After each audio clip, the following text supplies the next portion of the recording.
Did you say Beyonce? Who is sharing your Wi-Fi? Fiance, sorry. Oh, fiance. I was like, very cool. Alexa is in like the top tier of New York social circles. Next, you'll be with Taylor Swift and Travis Kelce. Yeah, I was thinking like surprise, and Beyonce was going to be right here. First part about product-led sales, great internet connection at home. That number one requirement. And then try to hire good people.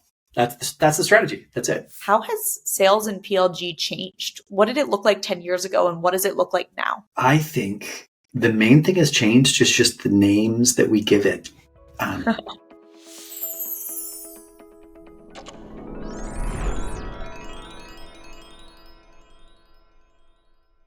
Thank you, Zack, so much for being here. I'm very excited to chat today.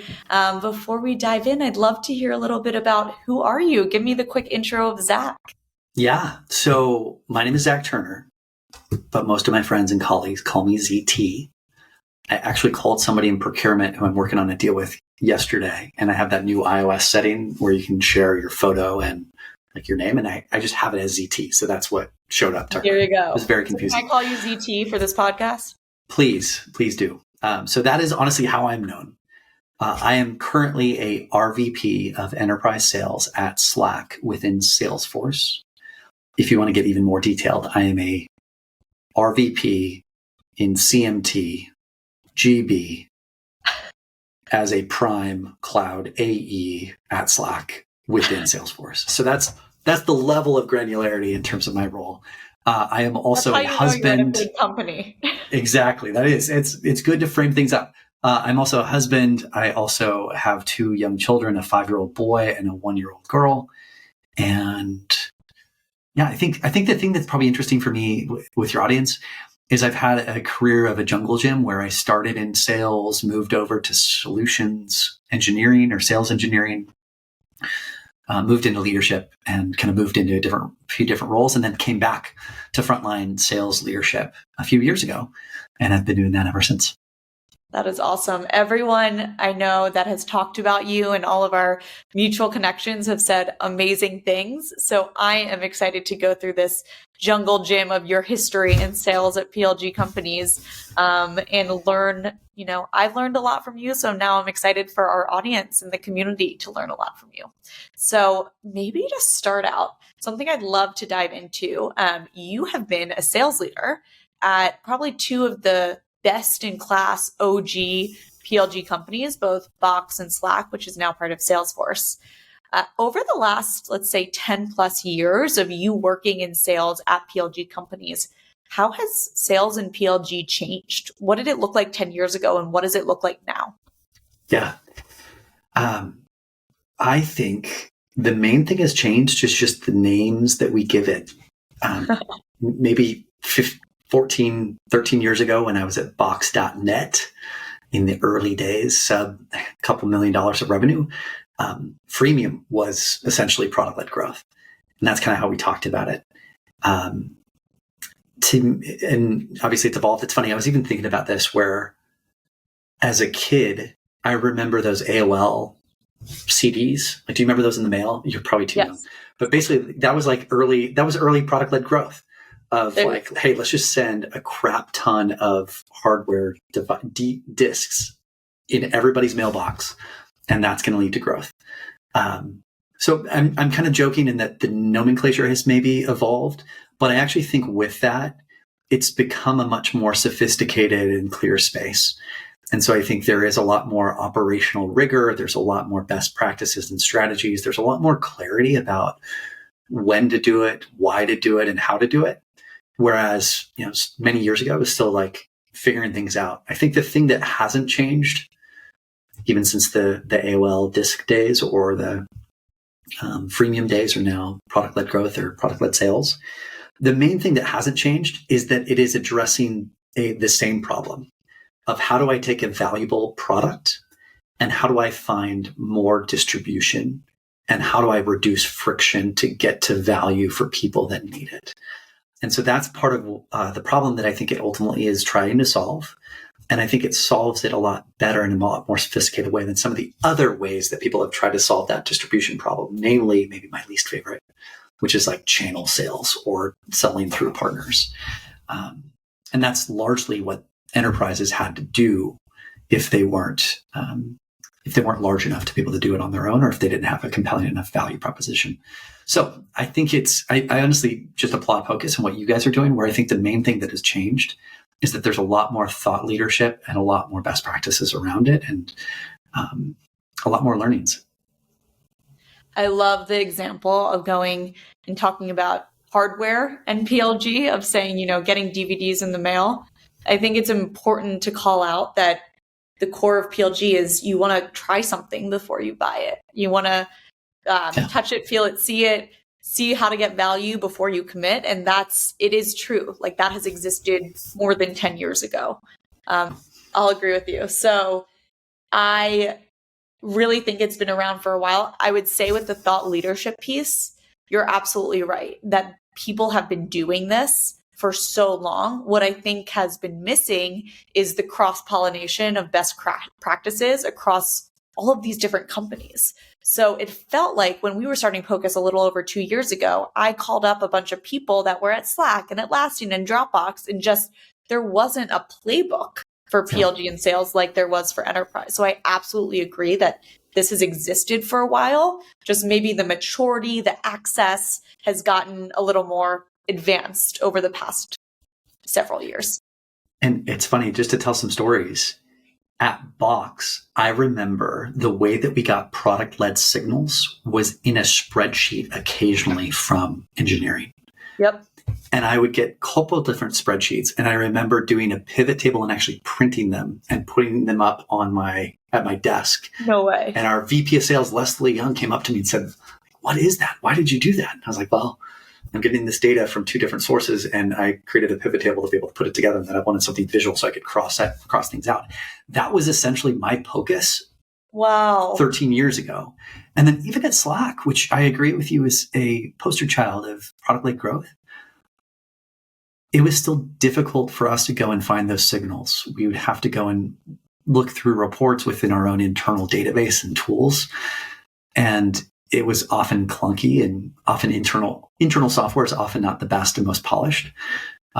So I think that's, it's come a long way since pivot tables and printing spreadsheets, or even just going into your own internal tools and trying to haggle with the data yourself.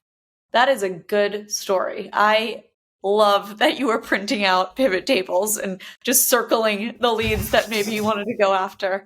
It is cool to see, even over the past couple of years, just how much more evolved it's been. So appreciate that. I liked story time with JT. Hopefully we'll get more of that throughout this podcast. That's all I do is tell stories. That's all that I'm good at. One other thing to what you mentioned also about try before you buy. I do think the power has gone to the buyer much more than to the seller.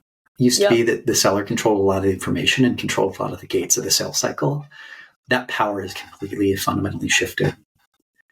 And I think the experience for a consumer, when I go to a restaurant, I love to take a look early on like photos from real people of the meals so that I scout ahead of what it's going to look and feel like. Similarly, if I go to a restaurant, I also like to see what their social media shows up and looks like. Like, I'm not going to trust whatever their website might be, or might not even trust Yelp. So I think that similar mindset that consumers have for consumer products is also playing out for enterprise buyers as well. It's a great call out. It's something my leadership team and I were actually talking about the other day, of just enterprise selling and buying has just become so much more in parallel with the consumer selling and buying process. So I am now taking, next time I go to a restaurant and I look at the menu before, I'm just going to think JT PLG. And that's now going to just be stuck with me every time I look at the menu before a restaurant. Yes. But going back to a little bit of the Box and Slack days, they are pretty different business models, go-to-market strategies, different playbooks that were run. Can you tell us a little bit about those differences? Yeah. I feel really fortunate to have spent 9 years at Box and 5 years at Slack. One of the things that I really loved also is that I was able to be a part of very distinct phases of growth with both of those companies. And so it helps you to see some of the patterns and some of the differences. I'll start with the similarities. like Pocus, they had exceptional CEOs. So Stuart at Slack, Aaron at Box, like very much product visionaries, but also were great with customers.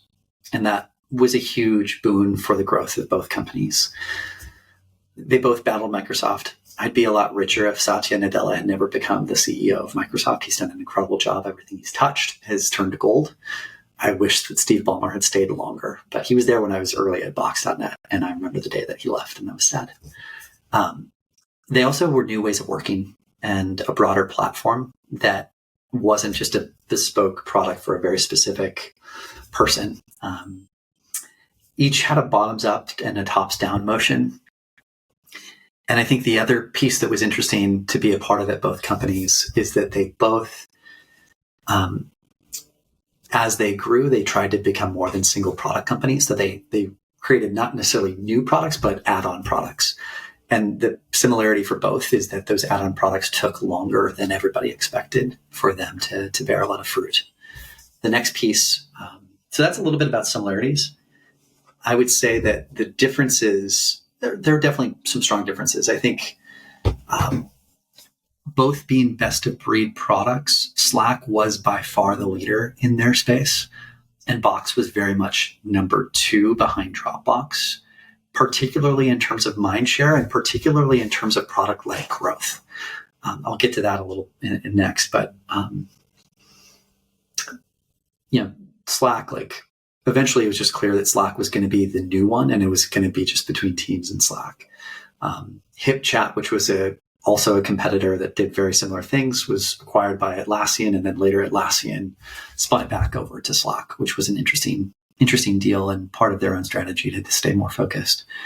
I think the other difference for Box and Slack, and this is, I think, very interesting for you and for the audience, the ratio of revenue from self-serve and invoice was very different, and that dictated a lot of strategic decisions. Mm-hmm.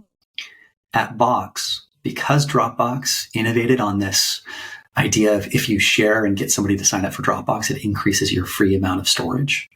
That was the brilliant growth hack that created an unbelievable network effect for Dropbox to grow 10x in terms of number of users versus Box. And so for Box, the ratio of revenue from self-serve to invoice, self-serve was a minor part of revenue, whereas for Slack, it was much more balanced and almost equal. In a lot of ways, it was mostly self-serve at Slack for a long time, and then Enterprise started to balance that out and have a balanced strategy for both.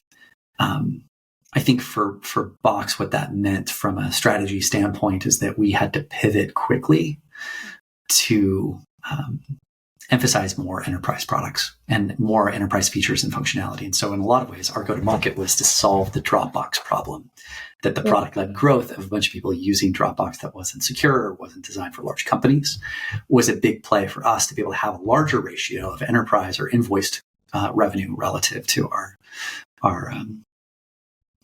product-led growth piece. And what's interesting, even as a public company, Box reports its product-led growth and the freemium version of its products as marketing costs. And so that's interesting to just see it modeled out as a public company of how they think about that. And that's because it's, I think, tens of millions of dollars that they get from self-serve, as I recall. Whereas for Slack, it's hundreds of millions of dollars that come from self-serve, and it's a huge part of the business. And it's what Stuart and a lot of the executives were thinking about first, above even enterprise revenue. So those are a few things. I've got a couple more differences. I'll just riff on them, and then we can maybe interact with them. One of the differences that I think is interesting, and a big question that a lot of your customers think about, is pricing. Box very much was the traditional license model where you pay as you light up licenses, whereas Slack innovated on this idea of a fair billing model of commit to growth and we'll credit back if you don't use it all. And then also an idea of annual true ups. So commit to a large amount of users. If you go over it, great. We'll just true you up at the end of the year. We're not going to try to hit you up for more money as you light up those licenses. Those decisions for Slack were necessary because of how collaborative and viral the product was. And it helped give some predictability and flexibility for buyers to not have to be checking in and updating their invoice and paying true ups all the time. So I think that's most of it. I think the only other pieces that are interesting just from a longer term perspective is that Box, as it slowed down in its year-over-year revenue growth, committed to profitability before it was cool. So back in 2019, right after I left, before Aaron committed to, yeah.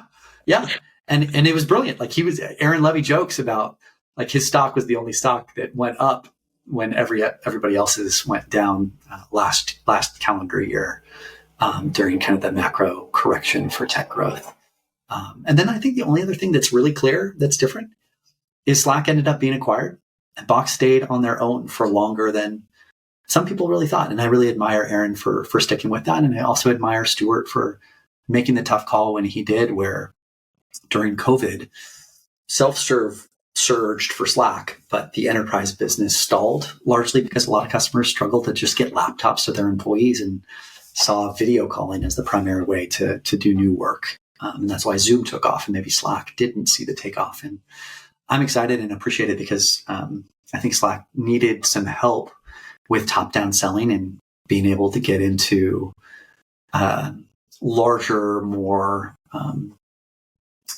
larger customers that maybe were more heavily reliant on Microsoft, but also had a Slack footprint. So there's a lot of similarities, a lot of differences, a lot of learnings, and I feel like it's been a really fun thing to be a part of both companies for a longer period of time. That was an incredible articulation, and I think there's 10 different threads I could pull there. One thing I'll call out that I think is important is there's different drivers that led each CEO to make decisions of how self-serve do we want to be. So it sounds like kind of when they were founded, what the competitive landscape looked like.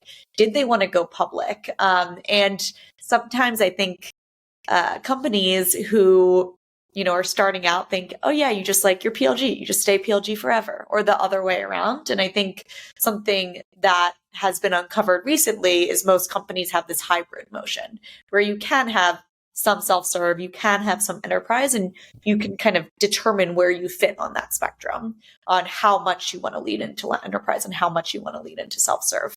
So I think the way that you articulated it is they're both companies have a self-serve model and have a more traditional sales model, but at different times of the company journey, there were different kind of levels of the hybrid spectrum that they sit on. Would you agree with that? Yes, absolutely. And I think a good example of that for both Box and Slack that I was thinking of and actually took a look at is the number of product editions or versions of your product. At Box, in the earlier days, it was really just 3. There was the free version, there was a business version, and there was an enterprise version. At Slack, there's generally been 4. And so, I think, and then I looked at Box and they've evolved and added more product types. I think that often what I've seen with Slack and with Box is that tends to happen as you get larger and you tend to identify maybe gaps or spaces in between where there's a subset of users that need something in between the different editions that maybe you've priced and packaged. But I do see that happening and evolving. And I also think that's something that you can get some of the data from your product-led signals of what you need to evolve some of those products for customers to spend on in an invoice. Yeah. I'd love to dive a little bit deeper into the competitive landscape. I think the way you talked about Box and Drop was super interesting. I'd love to dive into Slack a little more. We talked about HipChat and other early players, and there were I feel like dozens of other Slack competitors that you all just absolutely crushed. I'd be curious as, your incumbents like Teams or other players in the space, how does that shift the way you sell or the way that you decide how PLG you should be? That's a really good question. And I don't think I have a perfect answer for that. And the cliche is that it depends.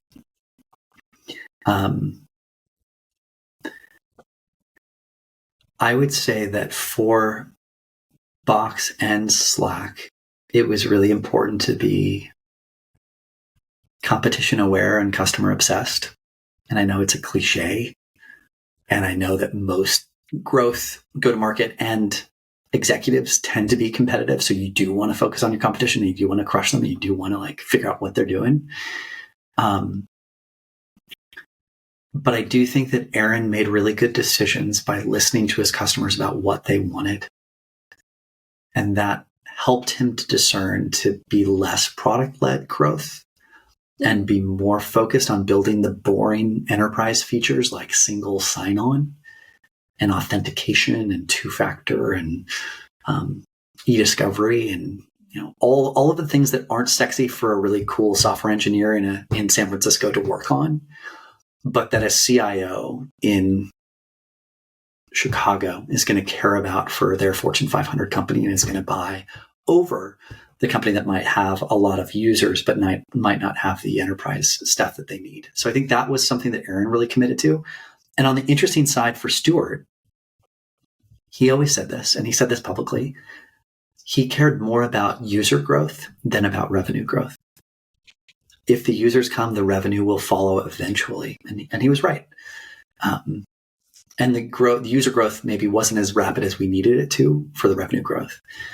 I do think it's interesting also for some companies that were clearly product-led growth companies, CIOs would only want to talk to us once it got to a certain percentage of their employee base, or once it got to a certain level of executive sponsorship that it was interesting enough for them. So it's almost like they were fine with turning a blind eye to shadow IT and product-led growth and people using products that they brought in. But that they only wanted to talk when a large portion of the users were on the product because that was a signal to them that it was worth listing. And then on the flip side, I think there's also a challenge for some of your customers and some of the folks that are focused on product-led growth. I'm now seeing once a company gets to a certain size, sometimes they get identified and get blocked on the network for larger companies too. And so how do you work around that? Or how do you get people to do it on their phones or other places where people can't do it? That's happening with ChatGPT, right? It's getting blocked at Microsoft for Microsoft computers or Microsoft employees, but they sure as heck are just grabbing their phones and just going to ChatGPT and being able to do this in search. Totally. So it's interesting, but I would say like it's definitely a mixture, and I've been able to see both of those with Stuart and with Aaron. I just had this conversation with a customer yesterday where they've been so successful with their PLG motion, and as they go more up market and layer on sales, sometimes getting IT involved causes more harm than good because they just want to block it. They need a business case. They want to shut it down rather than having the conversations of let's have an enterprise wide adoption or rollout. I also love the point around being very focused on what are your customers saying and needing and wanting and kind of building things with first principles rather than kind of what competitors are doing at the same time. So being aware of them, but also really focused on what your customers want. Yeah. And I'll add one more thing that I didn't answer to your question about competition. I kind of more spoke to maybe other startups. I think incumbents, especially now in this day and age, have a stronger voice with decision makers because it's easier to just consolidate and get the suite rather than the best of breed. And so I think in a lot of ways, from a product-led growth standpoint, you're competing against and then selling from that product-led growth. You're competing against inertia and laziness and almost like being fine with the status quo. And so both at Box in particular and in Slack in general, we've really had to think from a selling standpoint, how do we take that product-led growth? How do we understand it? How do we help model that? And how do we help show the value of that? And I think nowadays everybody has an ROI calculator, but it's all about being able to frame the context of why that ROI matters to the business. And being able to do that against incumbents is really hard to do on the competition side, but it's necessary once you get to a certain size or when you're doing some of your bigger deals as a product-led growth company. Totally. You can't get by with a transactional PLG sell right now, especially in enterprise deals. It has to be value selling, finding the use case, talking about ROI. And especially in a downturn when everyone wants to consolidate everything, you have to have a clear story around that, which makes a lot of sense. Any final thoughts or any questions I should have asked you? I think there's a lot of questions around how do you keep salespeople happy with product-led growth? Ooh. And there were periods of time at Box where we actually let AEs get paid on self-serve deals with their customer accounts. And so that was kind of something that was helpful for a year or two. At Slack, there were different times that we adjusted that and tweaked the model. So I think maybe my last piece is like when it comes to compensation and how to make sure to find the right balance for building out a sales team while still having self-serve, it's probably try to find some compromises to keep them not from competing against each other, but actually benefiting from each other.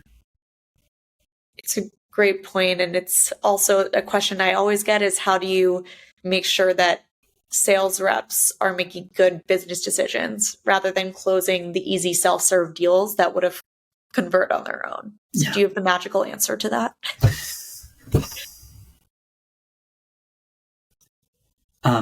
I think honestly, the magical answer is the CRM Salesforce data often isn't accurate enough for you to know the reality of that. Mm-hmm. And so I think it's honestly worth just doing gut checks with the salesperson and the sales manager and sales ops to just maybe do a debrief on maybe some of the accounts that might be classified as like self-serve bluebirds and try to discern that so that you can iterate on a policy. I would say that it's just good to be able to experiment and try things. That was something that Box and Slack did and would make different corrections on. I think overall, my recommendation is to incentivize salespeople in the things that are most important to your business. At Slack, the way that we did that for different periods of time is that we would compensate salespeople much greater for new business deals rather than existing self-serve deals. And that was something that helped drive the right kind of behavior based on setting the right kinds of incentives. And candidly, I remember moving into my role and there was somebody on my team who had a 6-figure commission check because they did a ton of new business deals when we were doing like a special kicker for new business deals. And it drove the right kind of behavior. I think those types of deals, like new business, is like the oxygen that helps expansion and growth later. So maybe the succinct answer is for the most valuable revenue or types of customers, just make sure to incent those well and maybe not de-incentivize, but find some governing protections to curb spending too much on self-serve. And I think it's different. Like if you've got a couple reps, you can iterate on that monthly and quarterly. If you've got tens of reps, that's more of an annual planning thing. But I'd honestly just like debrief, and there's so much context when you get real with people about what really happened within the deal. It all comes back to incentives, driving the right incentives for the reps. And it's a great point on, if you don't want them running after self-serve, think about how you can incentivize them for new business. And then some people might say, well, that just defeats the purpose of PLG. But guess what? Once you land new business, expansion can also come from PLG. So there's a lot of different mechanisms to put in place. And whenever I ask someone that question, it comes back to incentives. I do think the way that you articulated it, especially with the new business, was unique. And I appreciate that insight. ZT, this was incredible. I truly learned so much. And I really appreciate you taking the time to give us a glimpse into the world of Box and Slack and how PLG and sales have kind of changed over the last several years and where we are today. I feel like I could talk to you for hours on end. So I appreciate the time and I'm excited to chat with you again. It's been my pleasure, Alexa. Thank you so much, and go Pocus. Thank you.